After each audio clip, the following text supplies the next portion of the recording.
ഈ ഒരു ഭരണസമിതിയുടെ കാലാവധി കഴിയുമ്പോൾ എനിക്ക് തോന്നുന്നു ആദ്യത്തെ 10-നുള്ളിൽ ഒരു സ്ഥാനം, അതായത് ഏറ്റവും താഴെ കിടന്നിരുന്ന KSFDCയെ ആദ്യത്തെ 10-നുള്ളിൽ എത്തിക്കാൻ ഈ ഭരണസമിതിക്ക്, ഇപ്പം ഞാനല്ല അതിനകത്ത്, ഞാനുണ്ട്, എന്നാലും ആ ഒരു ഭരണസമിതിയിൽ എനിക്ക് അംഗമാകാൻ കഴിഞ്ഞതിൽ ഒരുപാട് സന്തോഷമുണ്ട് ആ കാര്യത്തിൽ.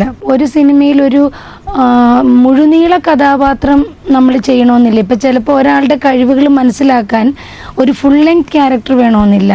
ചിലപ്പോൾ ഒരു ഷോട്ട് കൊണ്ട് ചിലപ്പം അതൊരു ഡയറക്ടറിന് മനസ്സിലായി കാണുമായിരിക്കും. അപ്പം സാറ് ഒരുപാട് ആർട്ടിസ്റ്റുകളെ കാണുന്നവരാണല്ലോ. അപ്പോൾ ചിലപ്പം സാറ് അവരിൽ ചിലപ്പോൾ സാറ് ആരാധിക്കുന്ന അല്ലെങ്കിൽ സാറിന് ഇഷ്ടമുള്ള ആർട്ടിസ്റ്റുകളുടെ കൂട്ടത്തിൽ ചിലപ്പം അത് ചിലപ്പോൾ 10 പേരായിരിക്കാം, 10-ൽ ഒരാളായിട്ട് സാർ എന്നെ കണ്ടിട്ടുണ്ടെങ്കിൽ അതെനിക്ക് തോന്നുന്നു എനിക്ക് കിട്ടിയ ഏറ്റവും വലിയ അവാർഡായിട്ടാണ് ഞാൻ അതിനെ കാണുന്നത്. ഇവിടെ ഒരു ഗ്രൂപ്പുണ്ട്. പിന്നെ എനിക്ക് പറ്റിപ്പോയത് ഒരു ഗ്രൂപ്പിൻ്റെയും വക്താവല്ല ഞാൻ. ഞാനൊരു ഡയറക്ടറുടെ ഗ്രൂപ്പിൽ പെടണം, ഇല്ല ഞാനൊരു ആക്ടറിൻ്റെ ഗ്രൂപ്പിൽ പെടണം, ഇല്ല ഞാനൊരു സ്ക്രിപ്റ്റ് റൈറ്ററിൻ്റെ ഗ്രൂപ്പിലുണ്ടാവണം, ഇല്ല കൺട്രോളറുടെ ഗ്രൂപ്പിലുണ്ടാവണം. ഇതൊക്കെ സിനിമയിൽ വലിയൊരു ഘടകം തന്നെയാണ്. അപ്പോൾ ശരിക്കും പറഞ്ഞാൽ ഗ്രൂപ്പ് എന്ന് പറഞ്ഞാൽ അത് ഞാനൊരു ചീത്തയായിട്ടല്ല ഞാൻ പറയണത്. അവർക്ക് തീർച്ചയായും നമ്മുടെ ഫ്രണ്ട് സർക്കിളിൽ കുറച്ച് ആർട്ടിസ്റ്റുകളുണ്ടെങ്കിൽ, കുറേ ടെക്നീഷ്യന്മാരുണ്ടെങ്കിൽ അവരെ കഴിഞ്ഞിട്ടേ അവർ പുറത്തുള്ള ഒരു ആർട്ടിസ്റ്റിനെ എടുക്കുകയുള്ളൂ. അങ്ങനെ വരുമ്പോൾ എനിക്ക് കിട്ടുന്ന അല്ലെങ്കിൽ എനിക്ക് ചെയ്യാൻ പറ്റുന്ന ക്യാരക്ടേഴ്സ് പലരും ചെയ്യും. അതൊരു തെറ്റാണെന്ന് ഞാൻ പറയുന്നില്ല. പക്ഷെ ഒരു ഗ്രൂപ്പിൻ്റെയും വക്താവല്ല. പിന്നെ എനിക്ക് പറ്റിപ്പോയത് എന്നാന്ന് വെച്ചാൽ എല്ലാവരും സെൽഫ് മെയ്ഡാണ്. ഇപ്പം അമ്മയുടെ മോളായിട്ട് ഞാൻ ജനിച്ചു. എൻ്റെ ചേച്ചി നല്ല ഗായികയാണ്. 7ാമത്തെ വയസ്സിൽ Sangeetha Nataka academy gold medal മേടിച്ചതാണ് എൻ്റെ ചേച്ചി. എൻ്റെ ചേച്ചി ഒരു രേണുക ഗിരിജൻ എന്ന് പറഞ്ഞാൽ എല്ലാവരും അറിയും. പക്ഷേ ചേച്ചിയുടെ കഴിവനുസരിച്ചിട്ടൊരു ഗായികയാവാൻ ഒരിക്കലും ചേച്ചിക്ക് പറ്റിയിട്ടില്ല. എനിക്ക് തോന്നുന്നത് ഞങ്ങളുടെ വീട്ടിൽ 3 മക്കൾക്കും പറ്റിപ്പോയ അബദ്ധം തന്നെയാണ്. ഒരു ഗ്രൂപ്പിൽ പെടാതെ നിൽക്കുകയും ഒരു കോക്കസിൽ പെടാതെ നിൽക്കുകയും ഒരു ഗോഡ് ഫാദർ ഇല്ലാതെ വന്നതുമാണ് നമുക്ക് പറ്റിപ്പോയ ഏറ്റവും വലിയ ഒരു നിർഭാഗ്യം.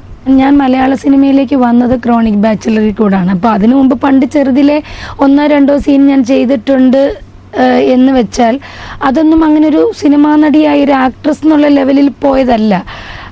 എൻ്റെ ഒരു സിനിമയിലേക്കുള്ള വരവെന്ന് പറഞ്ഞാൽ ക്രോണിക് ബാച്ചിലറാണ്. അതിലെ കുഞ്ഞുലക്ഷ്മി എന്ന് പറഞ്ഞ കഥാപാത്രം എനിക്കത് മറക്കാൻ പറ്റില്ല. ശരിക്കും പറഞ്ഞു കഴിഞ്ഞാൽ ഇന്ന് ഈ ക്യാമറയുടെ മുമ്പിൽ ഞാൻ ഇരിക്കുന്നതും അതല്ല ചിലപ്പോൾ ഞാനൊരു സീരിയൽ അങ്ങനെയൊക്കെ മാത്രം അങ്ങ് പോയേനെ. അപ്പം അതൊരു ഭാഗ്യമാണ് എനിക്ക്.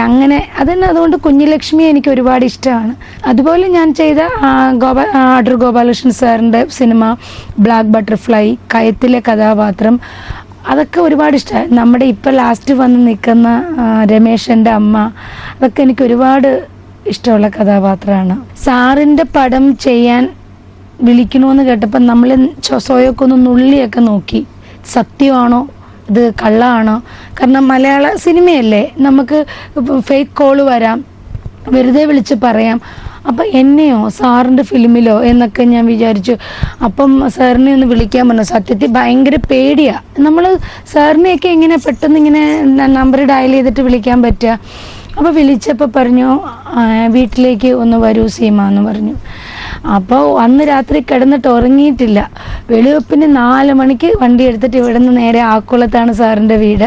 അപ്പോൾ ചെന്നു. അപ്പോഴും ഞാൻ വിചാരിച്ചു ചിലപ്പോഴില്ലേ ചില ഫിലിമിൽ കുറേ ആക്ടേഴ്സിനെ കണ്ടിട്ട് ഒരാളെ സെലക്ട് ചെയ്യുന്ന ഒരു ഏർപ്പാട്.